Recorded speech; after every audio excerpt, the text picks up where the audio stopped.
as I pointed out in the silver market fundamentals distorted by bullion's ETFs, there is every reason to believe that this number grossly exaggerates the actual inventories, as will be evident by the end of this commentary. Silver's amazing versatility has not made it less precious, it is more precious. In other words, there's 2 billion ounces of gold for sale, but there's only 600 million ounces of silver for sale. And that's what they're telling us they've got. And they're 3 months behind on delivery of the April orders for physical delivery. That sends us a little shock, and it says, hey, wait a minute. I don't think that they've got 600 million ounces. That's what they're telling us they've got. Now, maybe they do. But even if they do, let's see how much that is. 500 million ounces. There's only 25% as much silver for sale today as there is gold, and there's 17 times less gold in the Earth's crust than there is silver. Now, I reported to you the other day, there was a time in the 2nd century A.D. when the price in the Roman Empire now, the price of gold and silver moved to 2 to 1. 2 to 1. And I wouldn't be a bit surprised. But what silver and gold, the ratio, for a short period of time until it reaches equilibrium, may go back to 2 or 3 or 5 to 1. It's done it in the past. Now that's wild speculation. I'm not counting on that. When silver gets to 16 to 1, I'm going to sell my silver and turn it into gold. Now let me just give you the numbers here so that you can see what happens here. Let's suppose that you've got the money to buy 10 ounces of gold. Now the price of gold today is about $930. At least it was last night. $930. So if you had $10,000 cash, we call it cash, in Federal Reserve notes, and you went down to your gold broker, he would sell you 10 ounces of gold. All right, now you're in possession of 10 ounces. You can go put that in your savings. And you could be pretty confident that when the world's economies finally collapse, which is sometime in the future, year, 2, 3, that the price of gold is going to go from $1,000 today to $2,000 or $3,000 or $5,000, whatever this inflated money is worth at that time. It's going to go up pretty dramatically. So if you wanted to save your purchasing power, if you save $10,000 in Federal Reserve notes and the collapse overtakes you, your purchasing power may go from $10,000 or 10 ounces of gold today down to maybe an ounce or 2 of gold at some time in the future. So you're going to lose purchasing power. So to preserve that purchasing power, you get rid of the paper today and you put it into some tangible like gold. Now you got 10 ounces. But is gold the better way to hold your savings? Is there a better way? Is there a more profitable? And we think the answer to that is yes, and that silver is has much more leverage potential than does gold. So while the price of gold will probably double from $1,000 to $2,000 an ounce, and we're all pretty confident that's going to happen at some point in time through inflation, what would happen if you took that same 10 ounces of gold today and you bought silver? Well, the answer is you'd get 700 ounces of silver. Now take your 700 ounces of silver home and bury it in a hole in the ground. And then ask yourself, well, what difference does it make to you whether you save your savings in $100 bills in the mattress, save your savings in your 401k, or you save it in gold or silver or something else? And the answer is, it's the purchasing power that we're trying to preserve. And if possible, we would like to increase.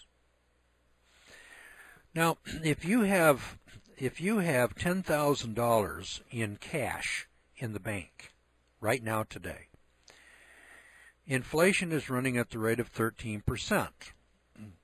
It's true your house is going down in value, but you go to the grocery store and prices are going up. So the government is printing more money, and they're actually inflating the currency. There's been no deflation at all. Prices are going up at 13% a year. Next year it's going to cost you 13% more to buy a loaf of bread or a pound of cherries. That's the way it was last year and the year before, and that's kind of what we're expecting next year. So you're going to lose $1,300 out of your $10,000. But if you put your money into, let's say, wheat. Now, wheat and corn have been going up in price, as has been soybeans. And I would expect that wheat, corn, and soybeans are probably going to be more expensive next year. So that might be a good way for you to store your wealth. But $100 bills under the mattress is probably going to be a loser, and your 401k is probably going to be a loser. So if you take a look at gold, now the last year gold increased by 5%, and so far this year it's increased by 5%. And at some point in time we think it's going to double in price, but we don't know exactly when. Over the last 7 or 8 years it's gone from $257 to $938, so $250, $5, $750, nearly, it's gone nearly 4 times, almost. Could we expect a 4 times increase over the next 7 or 8 years in the gold-silver ratio? And the answer to that is yes, yes. Because in 1980, which was the last time the gold-silver ratio went to 16 to 1, it did it in 10 days. And in that period of time, you could take your silver in and trade it for gold, and at 70 to 1 to 16 to 1, the profit is 400%. So the answer is you take 10 ounces of gold into the broker and you set it on the counter. He gives you 700 ounces of silver. You take the 700 ounces of silver home, and that's your savings. When the price ratio drops to 16 to 1, you take your 700 ounces of silver into the broker and put it on the counter and say, give me gold. And he will give you 40 ounces of gold. So you will have taken your $10,000 in Federal Reserve notes and converted it to gold, then converted the gold to silver, then converted the silver back to gold, and you'll have 4 times as much. That's called arbitrage. Arbitrage. And the guy that does the best job is Franklin Sanders at the Money Changer. You should ask for his book, Why Silver Will Outperform Gold by 400%.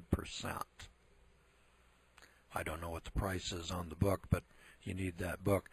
And that'll give you a detailed analysis of arbitrage.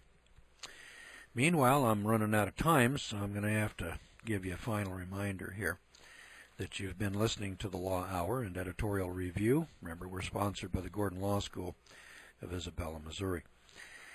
The Law Hour is heard 7 days a week here in the United States. We're heard around the world in more than 120 countries daily over the Internet and radio. If you'd like more information about the Law School and the Law Hour, then please go to our website at georgegordon.org, georgegordon.org.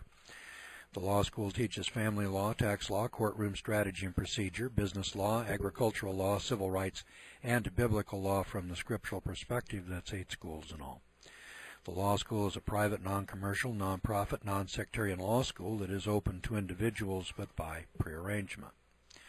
The Law School conducts a homeschooling program for adults in compact disc, and the Law Hour website is updated weekly. It has a radio log schedule and archives, all of which can be accessed through our website at georgegordon.org. That's georgegordon.org. All of these Law Hour programs are archived on the Internet by title and date for your listening convenience, and the Law Hour is an educational service brought to you in the public interest. Hey, our time's up. We've got to leave it right there. We'll see you back here tomorrow night. Same time, same station, God willing, of course. So until then, thanks for listening, everybody, and good night, friends.